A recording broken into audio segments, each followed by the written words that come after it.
السلام علیکم ورحمۃ اللہ۔ آج کے اس ولاگ میں ہم یہ ڈسکس کریں گے کہ عمران خان کی شخصیت نے پاکستان کے نوجوانوں کو کس حد تک متاثر کیا ہے اور اس کی متاثر ہونے کی وجوہات کیا کیا ہیں، جانیے اس ویڈیو میں۔ It's very important that you take risks in life. This is the key, in my opinion. This is the difference between very successful people and people who don't take risks. I have played 20 years of international cricket. I saw a lot of players with a lot of talent, but they never made it big because they were scared of losing. They would not take risks. Players with less talent, but that ability to take risks, chances, they also had bad times. But eventually, the ones who took more chances and risks were the ones who made it big. Imran Khan کی جو اپنی شخصیت ہے وہ بہت بڑے بڑے risk لینے والی شخصیت ہے، اور اس طرح کی جو شخصیات ہوتی ہیں وہ عمومی طور پر دوسروں کے لیے ایگزامپل سیٹ کرتی ہیں۔ آپ جتنی بڑی بڑی پرسنالٹی، جتنی بڑی بڑی شخصیات اگر آپ تاریخ اٹھا کے دیکھیں اور ان کو سٹڈی کریں تو آپ ہمیشہ انہی لوگوں کو بڑی شخصیات کے اندر پائیں گے کہ جنہوں نے بہت بڑے بڑے رسک اٹھائے ہیں۔ میں یہاں پہ کچھ چند ایک جو اہم پروجیکٹ ہیں جو کہ عمران خان نے اپنی ذاتی جو خواہش ہے اور اپنی ذاتی کمٹمنٹ کے اوپر اس نے پاکستان کے لیے، پاکستانی عوام کے لیے، انسانیت کے لیے لگائے ہیں، میں ان کا یہاں پہ ڈسکس کرتا ہوں، اور میں آپ کو یہ بتانے کی کوشش کروں گا کہ عمران خان کا یہاں پہ کتنا بڑا رسک تھا۔ سب سے پہلے ویسے بات کر لیتے ہیں کہ کرکٹ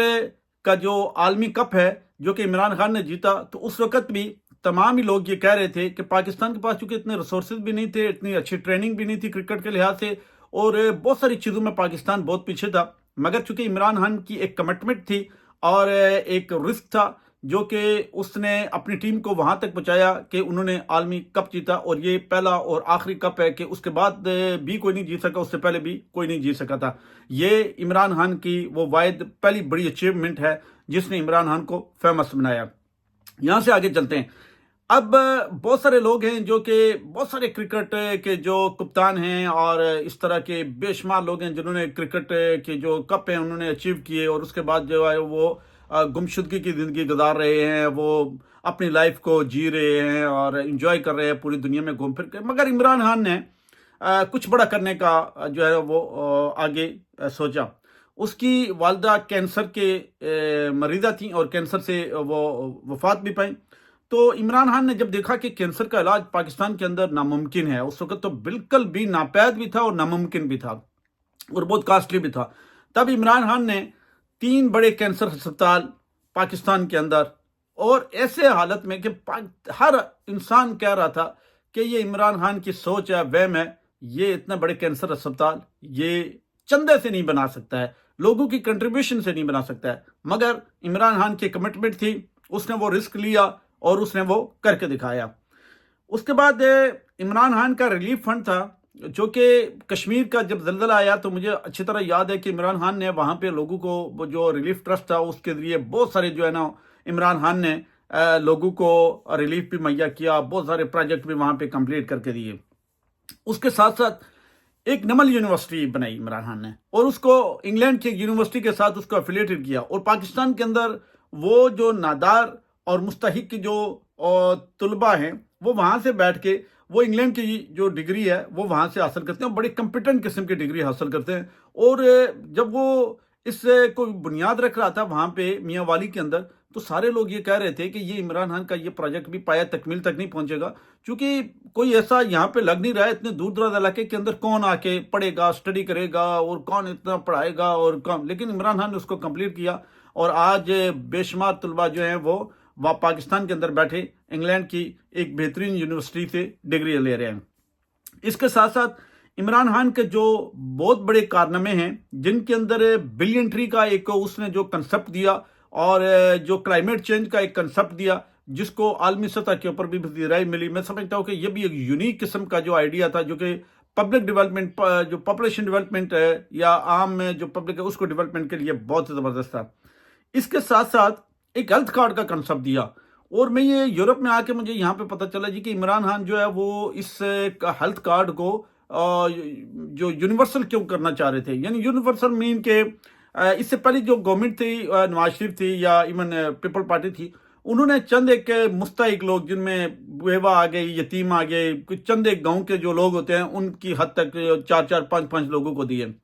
مگر عمران خان نے وداؤٹ اینی ڈسکرمنیشن، یعنی جس طرح یورپ کے اندر ہے کہ ہیلتھ فری ہے، اسی طرح ہیلتھ کارڈ دیا. یہ ایک الگ بات ہے کہ ہمارے لوگوں نے اس کو غلط بھی یوٹیلائز کیا، کیونکہ ہمارے لوگوں کی سوچ لیول اس طرح کا ہے. لیکن اس کے ساتھ ساتھ یہ ہے کہ اس کو بڑا اچھا امپیکٹ بھی تھا اور بہت سارے لوگوں نے اس کو استعمال بھی کیا اور بہت سارے لوگوں کو اس سے فائدہ بھی ہوا. مگر چونکہ جو عوامی گورنمنٹ ہیں جو دعوے کر رہی ہیں، انہوں نے آ کے اس کو بند کر دیا، اور میں سمجھتا ہوں کہ اس کو چلنا چاہیے تھا. بہرحال یہ ایک اچھا پروجیکٹ تھا جو عوام کے لیے تھا اور عوام کی بنیادی ضرورت تھی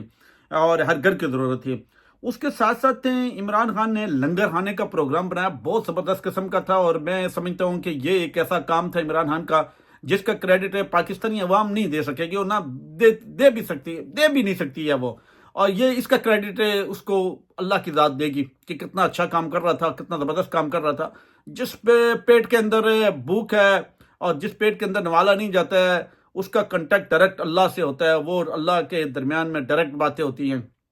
تو جو ان کے پیٹ میں نوالے اتارتا ہے تو اللہ اس کو بہتر جانتا ہے اور اللہ ہی اس کی مدد کرتا ہے. اور یہ ایک بہت زبردست کام تھا، جو میں سمجھتا ہوں کہ اس گورنمنٹ نے جو ہے نا آ کے بند کیا ہے اور غریبوں کے جو پیٹ کے اوپر لات ماری ہے، میں سمجھتا ہوں. اس کے ساتھ ساتھ رحمت للعالمین اتھارٹی بنائی اور پوری دنیا کے اندر ایک جو چیز تھی اس کو اجاگر کرنے کی کوشش کی کہ this is the over red line, یہاں پہ کراس مت کیجیے گا، اگر کراس کریں گے تو ہم بھی کراس کریں گے. اور آئی تھنک کہ this is the one of the most جو آپ کہہ سکتے ہیں کہ ٹاپ لسٹ جو ان کا ایک پروجیکٹ تھا، یہ ایک زبردست قسم کا پروجیکٹ تھا.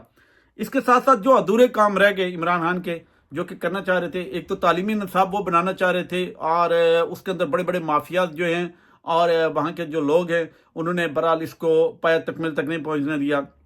اس کو پہلے ہی جو ہے نا وہ ہٹا دیا گیا. اگر یہ تعلیمی نصاب اگر پورے کنٹری کے اندر ایک جیسا اگر نافذ کر لیتے تو میں سمجھتا ہوں یہ بہت بڑی اچیومنٹ تھی عمران خان کی. لیکن چونکہ اس سے پہلے عمران خان کو ہٹا دیا گیا تو وہ ادھورا رہ گیا. القادر ٹرسٹ ایک اور بہت بڑی اچیومنٹ میں سمجھتا ہوں کہ عمران خان جو ہے نا وہ کرنے جا رہے تھے کہ دنیا کے اندر پہلی دفعہ کہ مثال کے طور پر ایک ایسی چیز کہ جس کی بنیاد کے اوپر وہ لوگوں کو یہ بتانے کی کوشش کر رہے تھے کہ اگر لوگوں سے ڈونیشن لے کے اس کا بہترین استعمال کیا جائے تو وہ کیا استعمال ہو سکتا ہے. وہ لوگوں کی تعلیم ہو سکتی ہے، ٹیکنالوجی ہو سکتی ہے، تربیت ہو سکتی ہے، اور وہ بھی فری آف کاسٹ، اور وہ بھی جو ٹرسٹ ہے ساری کی ساری اس کے ذمہ. تو میں سمجھتا ہوں کہ یہ عمران خان کے وہ بڑے بڑے پروجیکٹ تھے کہ جو کہ عمران خان نے صرف اور صرف اپنی اس رسک کی بنیاد کے اوپر بنائے، اور آج پاکستان کے اندر نہیں بلکہ پوری دنیا کے اندر عمران خان کو انہوں نے ممتاز کیا ہے، فیمس کیا ہے. میں سمجھتا ہوں کہ